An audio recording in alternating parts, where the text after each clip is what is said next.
Ça a frappé dans le camion, j'étais au téléphone avec mon fils et ça a fait très fort dans les vitres. Ouais. Je suis sorti.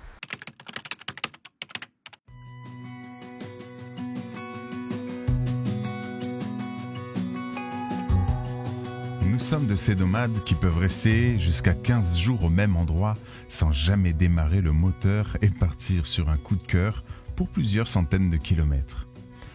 Ainsi, après les pics d'Europe, nous voilà donc en route vers le Cap Finistère pour passer une nuit en bord de mer. Pour nous, la route est synonyme de liberté, l'opportunité de refaire le monde tout en le découvrant. Nous avons ainsi traversé Saint-Jacques de Compostelle, puis le lendemain Vigo, mais à chaque fois forcé de constater que les villes ne trouvent jamais grâce à notre cœur. Nous sommes toujours attirés vers les grands espaces. La nuit tombée, nous arrivons au Portugal, au pied du château de Lindoso, tout près de la frontière espagnole, où nous allons travailler 15 jours durant avant de recevoir nos enfants. On est sorti ce matin, on est le jour où on va aller récupérer les enfants à l'aéroport à Porto. On vient de rencontrer un couple de Français. Donc le monsieur fait de la photographie à l'ancienne, mais vraiment à l'ancienne, hein. Je ne parle pas d'argentique, je parle du soufflé, je parle des plaques qu'on enlève et tout. Pour faire une photo, ça lui prend 20 minutes entre la préparation de la plaque qui va capter, la préparation évidemment, et puis le développement de la photo. 20 minutes pour un cliché. Donc on est parti à discuter. Finalement, ils nous ont raconté qu'il y a quelques années, quand ils avaient 40 ans, en 96, ils sont partis 1 an pour vivre une vie de nomade. Ils ont acheté un bus, ils ont tout vendu, ils sont partis en Inde. Voilà, moi quand je vis ça, et je sais que Caro c'est pareil, quand on vit ces rencontres-là, on se dit, c'est tellement ça qui compte et c'est tellement ça que l'on veut vivre sur philosophie, notre mode de vie nomade. Je sais que tu es de cet avis, mais qu'est-ce que tu pourrais rajouter pour faire ce genre? C'est pas que moi qui parle. Là-bas, c'est ma chaîne, je le comprends très bien. Mais tu vois, j'arrive pas à arrêter ma bouche de parler. Elle parle tout le temps. Ça, les passionnés, hein, ils parlent. Et voilà, tu voulais dire quoi? Parce que moi, vraiment, tellement j'ai besoin de parler de trucs à vous dire. Moi, quand je fais ces rencontres-là avec Steve, vraiment, je suis hyper émue. Et elles arrivent sur notre chemin, sur des moments où on est un peu dans le down, où on a besoin de ces moments-là pour nous rebooster et se dire que effectivement on est bien sur le bon chemin, on a bien fait nos choix. Et ce dernier couple qu'on a rencontré, ils nous ont encore redit en nous serrant contre eux, vous avez fait le bon choix. Aujourd'hui, on va chercher les enfants à l'aéroport, donc à Porto, je vous le disais tout à l'heure. Oui. On va se préparer tout de suite et bien sûr que vous allez aussi avoir quelques images de cette semaine de vacances qu'on passe avec nos enfants ici au Portugal.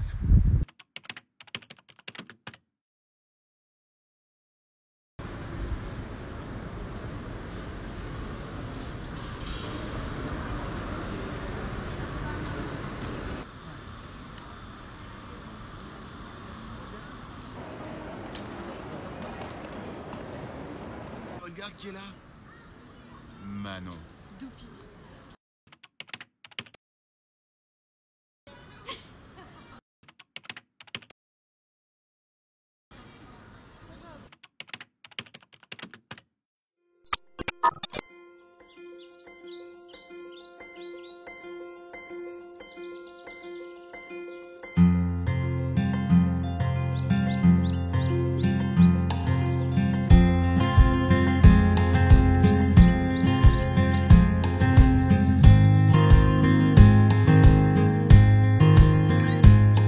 This world, will you guide me through this pain? Will you always hold my hand when I need you, when I don't know what I'm doing with myself? I'm a lost soul, walking through this world like I have some idea. When I don't, and I take on the baggage 'cause I think that I can, and I wait for the right time to go with my plan and come to you and tell you how I feel. And when the morning comes, I will feel that I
morning comes, I will feel that I am brave again. And when you pass me by, I will smile and walk away.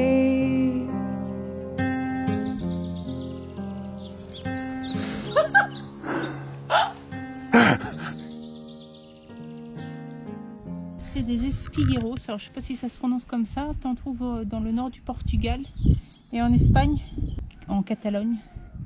Et c'est pour... C'est pratique les casquettes. De quoi? Qu'est-ce qu'il a fait? Les casquettes pour reposer ta tête. Je retourne la tête et je le vois. Quand t'es fatigué. Hop. Donc c'est fait pour mettre les réserves de blé, de maïs et tout à l'abri des rats ou des souris pour l'hiver et aussi de l'humidité parce qu'à travers t'as l'air qui passe et tout. Ah purée. Vas-y. Je disais que nous sommes en train de nous promener dans le village de Lindoso et de vieilles maisons, c'est très ancien, c'est bizarre parce qu'on a toujours l'impression de retourner dans le passé. Et il y a vraiment des endroits un petit peu atypiques comme ça.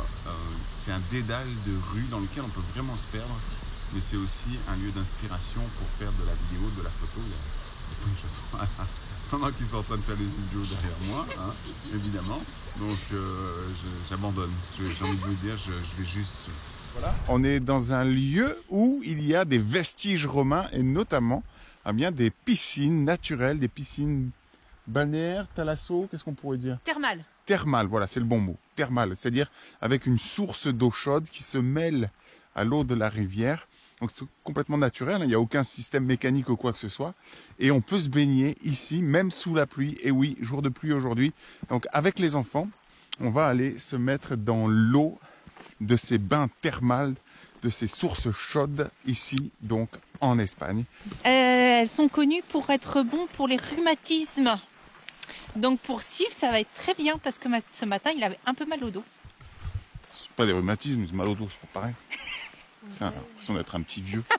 Oh, putain, mais c'est chaud en plus. Mais c'est très très chaud même. C'est vrai. Je m'attendais pas du tout, mais c'est vraiment très chaud en vrai. C'est limite trop chaud. Non, Je t'assure. c'est trop chaud. Mets ta main.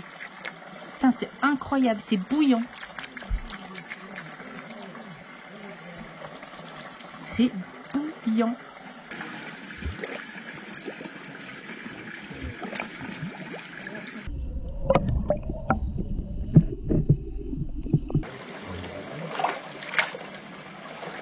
Tu dépasses un peu du bas, hein.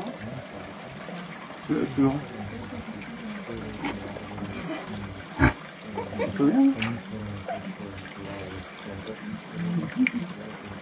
Réellement, hein, si vous venez dans le coin, ça vaut le coup de venir vous plonger ici. C'est impressionnant, l'eau est à 60 degrés. On voit les bulles par endroits qui remontent. Quand on met son pied ou quand on met sa main, c'est juste intenable. Et en fait, c'est la combinaison de sources de chaude qui vient du magma de la terre quelque part et de la rivière qui vient du haut des montagnes qui fait qu'on peut quand même se baigner là-dedans. Mais j'avoue que c'est très chaud, on voit la fumée. Et derrière, c'est super de se baigner dans un environnement pareil. Je dirais même que c'est encore mieux quand il pleut. Alors, si vous avez envie de venir ici, en Espagne, à la frontière du Portugal, oh, n'hésitez pas. N'hésitez pas, c'est bon pour le dos, c'est bon pour les dents, c'est bon pour les cheveux.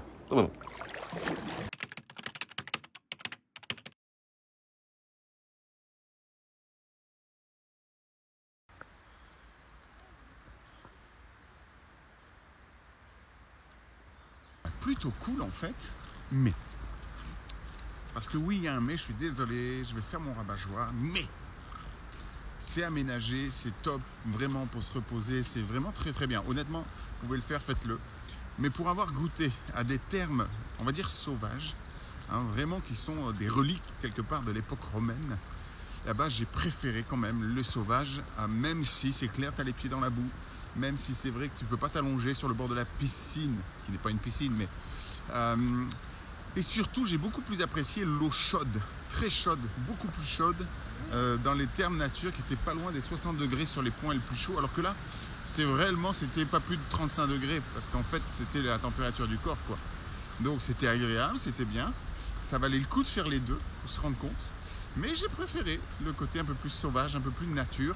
Toi aussi Caro? Oui, moi aussi. Et toi Ness? Non, moi c'était trop chaud là-bas. Dedans j'appréciais pas parce que j'avais trop chaud et en dehors j'avais froid donc c'était pas... Ah, bah alors Ness a préféré ici. Et toi Manon? Moi, je préfère le luxe.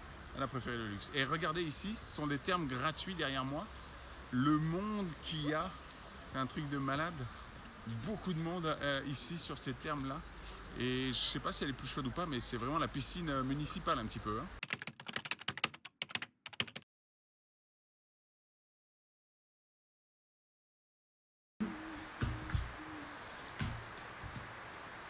Vas-y, tu choisis pas.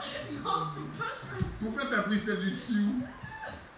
Ah merde. J'ai perdu mon as. Ah, j'ai perdu mon as. Bon.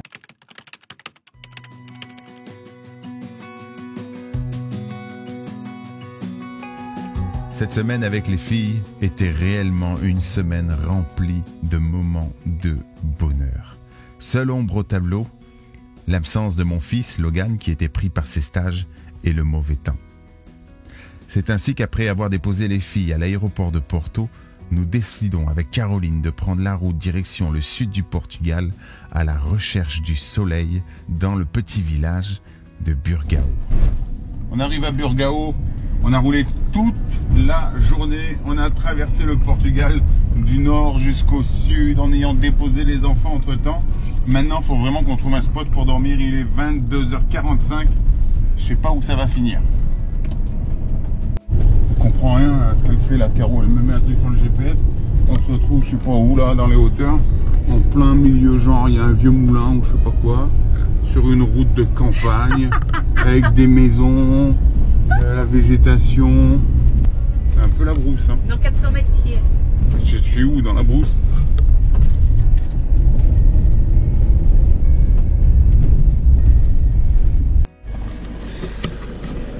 Bon, on vient d'arriver sur un petit parking en fait ici. C'est pas le truc qui fait rêver. C'est pas une vue sur mer. C'est dans un très beau petit village, donc à Burgos au Portugal. Mais le spot il fait pas rêver du tout. Mais c'est pas toujours le cas qu'on a un spot de rêve, etc. Parfois les gens pensent qu'on dort toujours dans des endroits magnifiques avec la mer, avec des trucs de fou. Mais la réalité c'est que des fois c'est juste un peu pourri. Mais au moins on va dormir.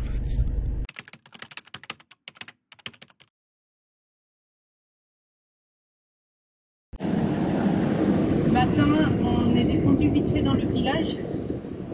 Et puis, pour repérer si on pouvait descendre avec José sur une autre place. Et vous allez voir, c'est plutôt pas mal.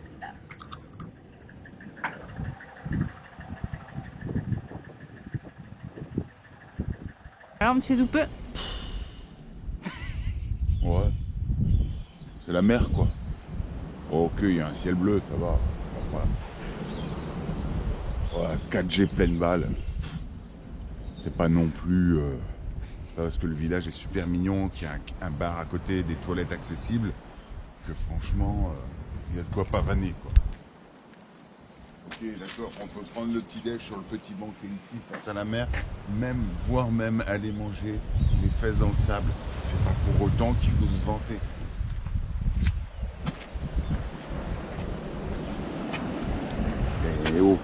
Et quand même il pleut un peu, hein. Il y a des gouttes ici, là. C'est pas tout à fait parfait hein, ce spot. Je suis déçu. Oh. Le sable est tout mouillé. Oh non, l'eau est mouillée, elle est salée en plus. Puis elle est froide, ici on n'est pas du côté méditerranéen, c'est pas... Non, franchement, je pense qu'on va pas rester plus d'une semaine.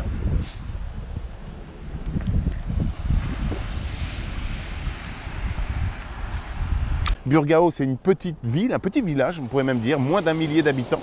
Un petit village de pêcheurs, devenu vraiment quand même très touristique. Et pourquoi est-ce qu'on est venu ici? Tout simplement parce que Caro, lorsqu'elle avait une dizaine d'années, c'est ici qu'elle venait passer parfois ses vacances d'été.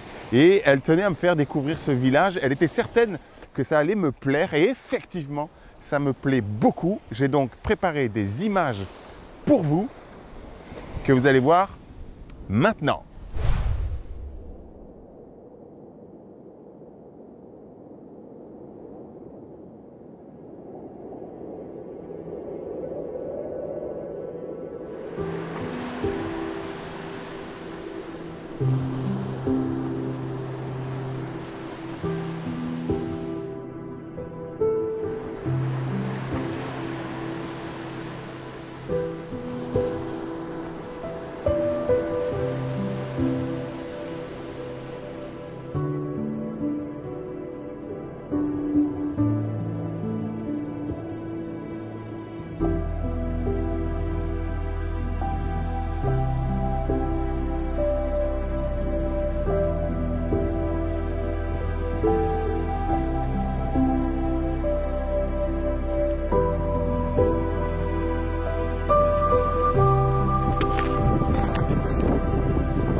Juste à côté de moi, Eileen est anglaise, Yes. yes, English? qui ne parle pas français, mais qui est passée juste devant le camion, curieuse de voir ce qui se passe à l'intérieur. J'ai bien vu qu'elle était en train de... et qui a osé venir nous aborder en nous disant que finalement, elle aimerait bien vivre cette vie nomade, etc. Donc, elle s'est installée juste avec nous dans le camion et depuis à peu près une bonne trentaine de minutes, on discute ensemble. C'est vraiment ce qu'on aime aussi dans notre vie nomade, et je le répète souvent, les rencontres et de partager avec les personnes. Just to meet some people and share our life. Fantastic. It's always a pleasure. Oh, it's amazing. Thank you. You're welcome. Thank you. Voilà, les amis, nous on continue l'aventure et surtout notre discussion. Mais c'était juste pour vous faire ce clin d'œil avec Eileen ici et Caro qui est juste là. Coucou.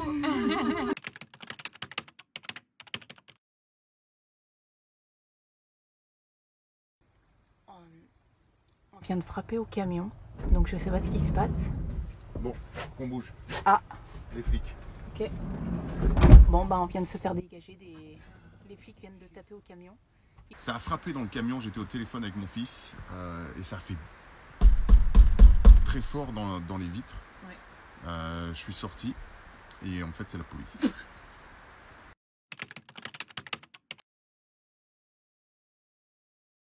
Nous arrivons à la conclusion de cette vidéo. Après avoir été chassé par la police, on est parti et on a trouvé un spot quelques kilomètres plus loin. Actuellement, je me trouve encore ailleurs, quelques jours plus tard. Il s'est passé des choses. On ne s'est pas du tout retrouvé finalement. Le lendemain, on a repris la route, mais on ne s'est pas du tout retrouvé là où on pensait se retrouver. Je vous réserve la surprise, mais surtout, je vous parlerai aussi d'une tuile qui nous est arrivée et on n'était pas très fiers avec Caro. Bon, j'en reviens à cet épisode-ci, à la conclusion, mais déjà, je vous invite vraiment à notifier, c'est-à-dire à vous abonner si vous ne l'êtes pas, et puis à cliquer sur la petite cloche pour être informé de la prochaine vidéo qui va être un petit peu croustillante. Dans cette conclusion, je voulais en revenir à Eileen, cette femme anglaise qui nous a abordés à Burco et qui est finalement rentrée dans le camion, parce que je l'ai invitée à rentrer dans le camion. Elle a un rêve, Eileen, et elle est passée plusieurs fois devant la porte du camion, qui était grande ouverte. Et je voyais bien qu'elle était perturbée par ce camion et que elle devait voir qu'on était en train de travailler. Bref, elle voulait nous aborder, mais elle ne le faisait pas. Et à un moment donné, elle a bien vu qu'on était français, elle est anglaise, elle ne parle pas le français. Elle nous a interpellés. Et elle nous a expliqué, elle nous a demandé, est-ce que vous vivez dans votre camion à l'année? Est-ce que vous êtes en vacances? On lui a dit, non, on vit à l'année dans notre camion. Et elle nous a dit, mais c'est mon rêve. Moi, j'aimerais trop bien pouvoir vivre à l'année dans mon camion. C'est un de mes rêves. J'ai un camion à la maison, mais là, je suis en vacances, mais j'aimerais vraiment pouvoir le faire. Je suis infirmière, etc., etc. Et je l'ai invitée donc à rentrer dans le camion. Mais voici le point.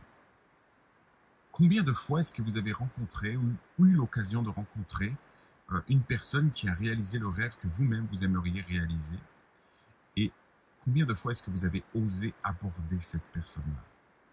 Très souvent, lorsqu'on veut réaliser un rêve, un grand projet, c'est réellement une bonne idée de contacter les personnes qui elles-mêmes ont déjà réalisé pour pouvoir bénéficier et de leur expérience et de leur énergie. Je pense réellement que quand on veut se réaliser dans un rêve, il faut pouvoir s'entourer de personnes qui vont vous tirer vers le haut. Moi, j'aime aussi appeler ça la garde rapprochée, mais c'est tout simplement une garde qui va vous influencer, des personnes qui vont vous influencer, qui vont avoir un impact sur vous et qui vont vous donner l'énergie et aussi nourrir votre état d'esprit sur le fait que c'est possible de réaliser ce rêve qui vous inspire tant parce que eux l'ont fait et eux ont l'expérience, eux ont l'énergie et que si vous pouvez en bénéficier, ce sera que plus utile en fait pour pouvoir y parvenir. Mais pour ça, il faut oser contacter les personnes.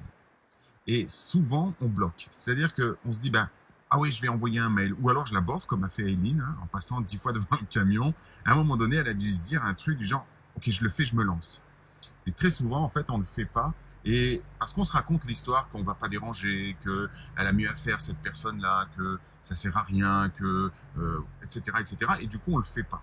Donc, dans ces cas-là, plutôt que d'entretenir ce genre de réflexion qui vous limite énormément, bien, la technique pour moi, c'est de dire quelque chose comme oser trembler pour vibrer. Et à vibrer, je me lance. J'arrête de réfléchir, oser trembler pour vibrer. Je me rappelle qu'il va falloir oser trembler, oser avoir peur pour pouvoir un jour vibrer. Et au mot vibrer, je me lance à faire ce que je sais devoir faire. Alors voilà les amis, merci pour vos commentaires à ce sujet. Dites-moi ce que vous en pensez. Je fais un coucou à Eileen aussi si elle nous écoute. Et puis, je vous invite encore une fois à vous abonner, à cliquer sur la petite cloche pour être notifié. Merci de vos pouces, de vos commentaires, etc. parce que ça permet vraiment de mettre les vidéos en valeur. C'est extrêmement important pour nous que vous le fassiez. Sinon, nos vidéos, finalement, ne sont jamais vues et donc elles n'ont pas tellement d'intérêt. Donc, merci beaucoup. N'oubliez pas, on se retrouve dans le prochain épisode. Il va se passer des choses complètement inattendues.